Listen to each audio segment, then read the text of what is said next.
जिनकी औलाद नहीं थी।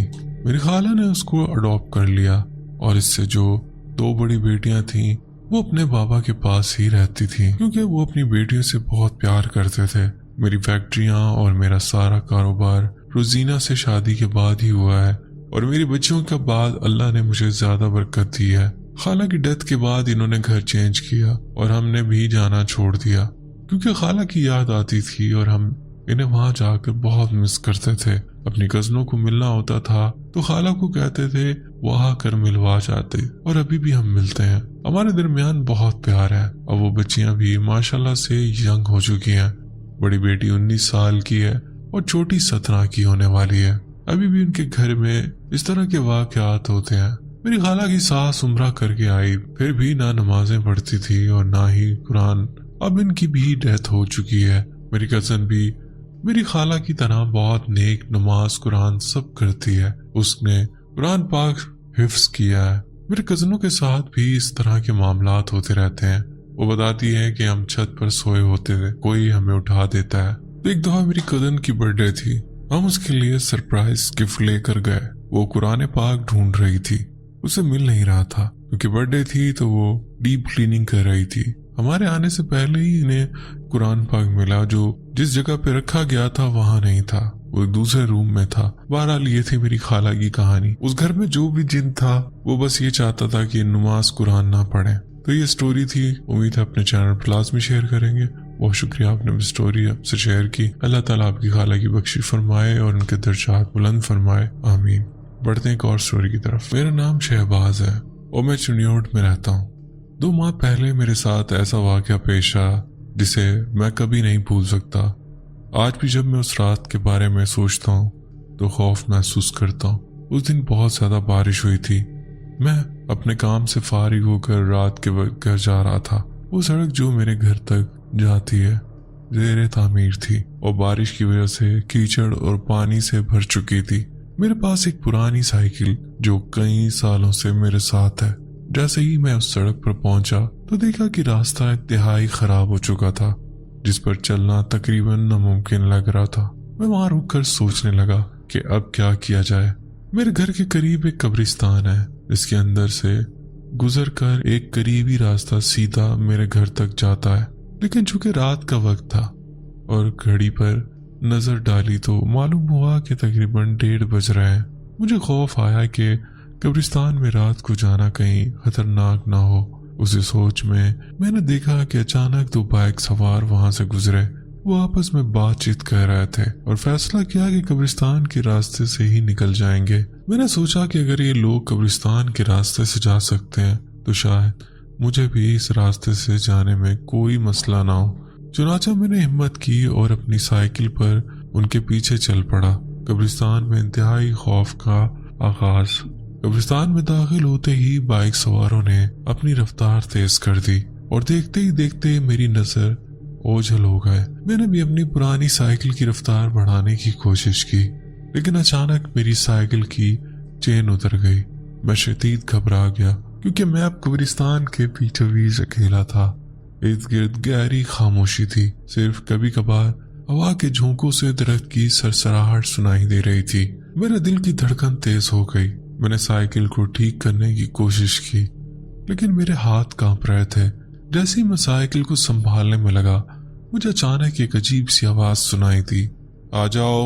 मैं फौरन अलर्ट हो गया और इधर उधर देखने लगा। करीब ही एक काला साया सा खड़ा था।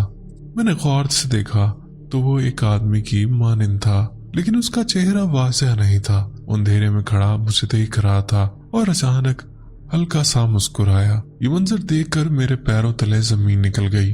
मेरा दिल जोर से धड़कने लगा और खौफ ने मेरे जिस्म को जकड़ लिया। मैंने फौरन साइकिल वहीं छोड़ दी और भागने लगा। जैसे ही मैं भागा, मेरे कानों में हंसी की आवाज गूंजने लगी, जैसे कोई मुझ पर हंस रहा हो। मैं मुसलसल दौड़ता रहा, जबकि मेरे कदम तेज से तेज तर होते जा रहे थे। आखिरकार मैं कब्रिस्तान के बाहर पहुंच गया। मैं बुरी तरह कांप रहा था और मेरे जिस्म से पसीना बह रहा था। कुछ देर बाद मैंने अपने एक आदमी को आते देखा। ये वही शख्स था जो कब्रिस्तान में कब्रें बनाने का काम करता था। मैंने हिम्मत करके उसे पूरा वाकया सुनाया। اس کی آنکھوں میں ایک عجیب سی سنجیدگی تھی۔ میری بات سن کر کہا، تمہیں کسی نے نہیں بتایا کہ اس راستے پر جنات اور دوسری مخلوق رہتی ہے؟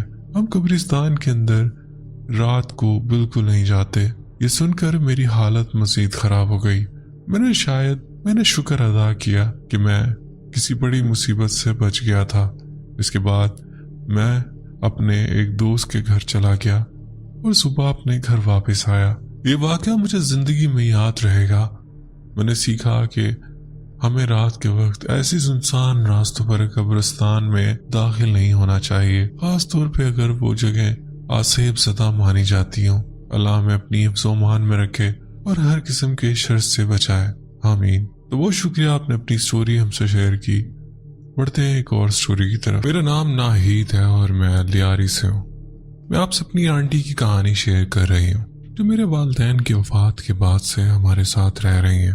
جب سے ہم اس گھر میں آئے ہم نے سنا ہے کہ یہاں پر اسرار مخلوق جیسے پریاں اور دیگر موجود ہیں۔ اس وجہ سے ہمارا گھر بھی پر اسرار سمجھا جاتا ہے۔ بچپن سے عجیب و غریب چیزیں دیکھتے آ رہے ہیں، لیکن اللہ کے کرم سے اب ہمیں خوف نہیں آتا، مگر کچھ عرصے سے میری آنٹی کے ساتھ بہت عجیب و غریب واقعات پیش آ رہے ہیں۔ ہمارے گھر میں 5 کمرے ہیں، 2 پہلے منزل پر اور 3 دوسری منزل پر۔ سیڑھیوں سے سیدھا ڈرائنگ روم آتا ہے، پھر ایک لان اور اس کے بعد ایک ماسٹر بیڈ روم ہے جو میرے والدین کا تھا۔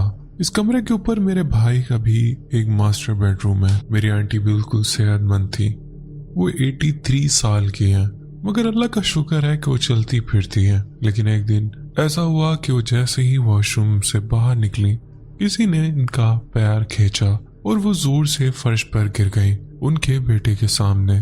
سب کچھ اتنی تیزی سے ہوا کہ ان کے بیٹے کی چیخ نکل گئی۔ جلدی سے انہیں اسپتال لے جایا گیا۔ ان کے سر پر 3 ٹانکے لگے۔ اس حادثے کے 1 ہفتے بعد جب وہ سو رہی تھی اور کروٹ بدلی تو اچانک بستر سے نیچے گر گئی، جس سے ان کے ہاتھ میں فریکچر ہو گیا۔ پھر وہ عجیب و غریب حرکتیں اور الٹی سیدھی باتیں کرنے لگی۔ پہلے سب نے سمجھا کہ سر پر چوٹ لگنے کی وجہ سے ہو رہا ہے، لیکن جب بھی وہ ایسی باتیں کرتی تو ہم انہیں کھانے کے لیے کچھ دیتے تو وہ خاموش ہو جاتی۔ ان کے بیٹے کو لگا کہ شاید بھوک کی وجہ سے ایسا ہو رہا ہے، لیکن کچھ دن بعد معاملہ اور بھی بگڑ گیا۔ ایک رات ہم سب سو رہے تھے، رات کے 4 بج رہے تھے کہ آنٹی نیند میں اوپر آئی اور کہنے لگی، سب کہاں ہیں؟ گھر والے کہاں ہیں؟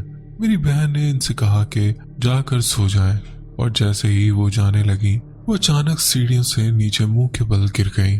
گرنے کی آواز اتنی زوردار تھی کہ سب کی نیند ٹوٹ گئی۔ جب ہم بھاگ گئے تو دیکھا کہ آنٹی سیڑھیوں پر اوندھے منہ پڑی ہیں۔ انہوں نے اپنی بہن سے کہا کہ جاؤ آنٹی کو اٹھاؤ۔ مجھے لگا کہ ان کے چہرے پر زخم آیا ہوگا اور خون بہ رہا ہوگا، یہ مجھے خون دیکھ کر بہت خوف آتا ہے۔ لیکن جیسے ہی میری بہن نے آنٹی کو اٹھایا وہ چیخنے چلانے لگی، میرا سر پھٹ گیا ہے، خون بہ رہا ہے، جبکہ حقیقت میں ایسا کچھ نہیں تھا۔ یہ دیکھ کر ہم سب حیران رہ گئے۔ خیر پھر ان کی بیٹی نے انہیں دوائی دی اور سلا دیا، لیکن یہ واقعات روز ہونے لگے۔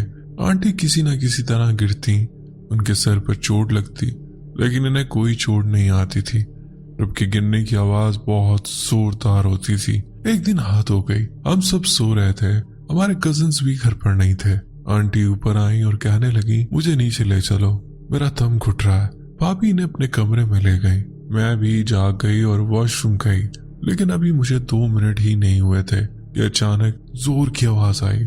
میری بہن چیخ کر بولی، ناہید آنٹی نے گیلری سے چھلانگ لگا دی۔ یہ سنتے ہی میرے پاؤں تلے زمین نکل گئی۔ ہم نے دیکھا کہ آنٹی گیلری سے کود چکی تھی، مگر نیچے گری نہیں تھی، بلکہ گیلری کے کنارے پر ایک پگڈنڈی جیسی جگہ پر کھڑی تھی۔ ہم نے کسی طرح ان کا ہاتھ پکڑ لیا اور سمجھ نہیں آ رہا تھا کہ کیا کریں۔ محلے والے بھی جمع ہو گئے، ہم نے انہیں مدد کے لیے بلایا، لیکن دروازہ لاک تھا۔ آنٹی کے بچوں نے دروازے کی چابی پھینکی، مگر پھر بھی مسئلہ حل نہیں ہوا، لہٰذا محلے والوں نے دروازہ توڑ دیا اور آنٹی کو بچا لیا۔ رات کے وقت جب آنٹی کو روکا گیا تو وہ تنزیہ ہنسنے لگی اور بولی، تمہیں لگتا ہے کہ تم مجھے روک سکتے ہو؟ پھر سو گئی۔ फजर के वक्त हमने नमाज पढ़ी और सोने की तैयारी करने लगे, लेकिन आंटी ने एक बार फिर गैलरी से छलांग लगाने की कोशिश की। इस बार मोहल्ले के एक शख्स ने इन्हें देख लिया और फौरन हमें इत्तला दे दी। हम इन्हें डॉक्टर के पास लेकर गए, तमाम टेस्ट करवाए, लेकिन सबकी रिपोर्ट्स नॉर्मल आई। मगर रात को जब हम सोने लगे तो आंटी और इनकी बेटी के दरमियान झगड़ा होने लगा। फिर अचानक उनकी बेटी की चीख सुनाई दी। हम नीचे भागे तो देखा कि आंटी सुकून से बैठी थी, जबकि इनकी बेटी अपनी उंगलियों को जोर जोर से पकड़े बैठी रो रही थी और इसी उंगलियों से खून बह रहा था। जो हमने पूछा तो इसने बताया कि आंटी ने उसकी उंगलियां अपने मुंह में दबा ली थी और जब इसने उंगलियां खींचने की कोशिश की तो उन पर गहरे जख्म आ गए। आखिरकार हमारे भाई की सास ने मशवरा दिया कि आंटी को किसी बुजुर्ग के पास ले जाया जाए ताकि उन पर दम करवाया जा सके। वहां जाकर मालूम हुआ कि इनके साथ कुछ माफूकुल फितरत मखलूकात लगी हुई हैं जो इन्हें तंग कर रही हैं और यही सब कुछ करवाती हैं। आंटी हर रोज किसी न किसी तरह गिर जाती हैं और दिन ब दिन कमजोर हो रही हैं, लेकिन अचानक कभी बहुत ज्यादा मुतहर्रिक हो जाती हैं और बस यही कहती रहती हैं कि मैं गैलरी से छलांग लगाकर ही जाऊंगी। हैरत की बात यह है कि जब उनसे कोई बात पूछी जाती है तो इन्हें कुछ याद नहीं होता। इस सब के बाद अब घर में कोई भी अजीब सी आवाज आती है तो हम फौरन डर जाते हैं कि कहीं आंटी ने कुछ किया तो नहीं। आंटी अब भी वैसी ही है, बस यही कहती रहती हैं मुझे बाहर ले जाओ या मैं गैलरी से कूद जाऊंगी।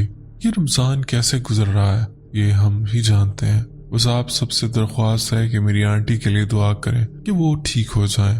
कहानी बहुत तवील हो गई, इसके लिए माजरत। अगर आपको ये कहानी दिलचस्प लगे तो बराए मेहरबानी शेयर करिएगा। बहुत शुक्रिया आपने अपनी स्टोरी हमसे शेयर की। दोस्तों उम्मीद करता हूँ आज की स्टोरीज आपको पसंद आई होंगी। स्टोरीज पसंद आई हो तो वीडियो को लाइक करना ना भूलिएगा और अगर आप मेरे चैनल पर नए हैं तो चैनल भी सब्सक्राइब कर लें। बेल आइकन प्रेस करके ऑल को नोटिफिकेशन ऑन कर लें। इससे होगा ये कि आप मेरी यूट्यूब फैमिली का हिस्सा बन जाएंगे और मेरी स्टोरीज के नोटिफिकेशंस आप तक पहुंचते रहा करेंगे। अपना बहुत ख्याल रखिएगा, दुआ में याद रखिएगा। मुझे दे इजाजत, मिलते हैं किसी और इंटरेस्टिंग स्टोरी में। अल्लाह।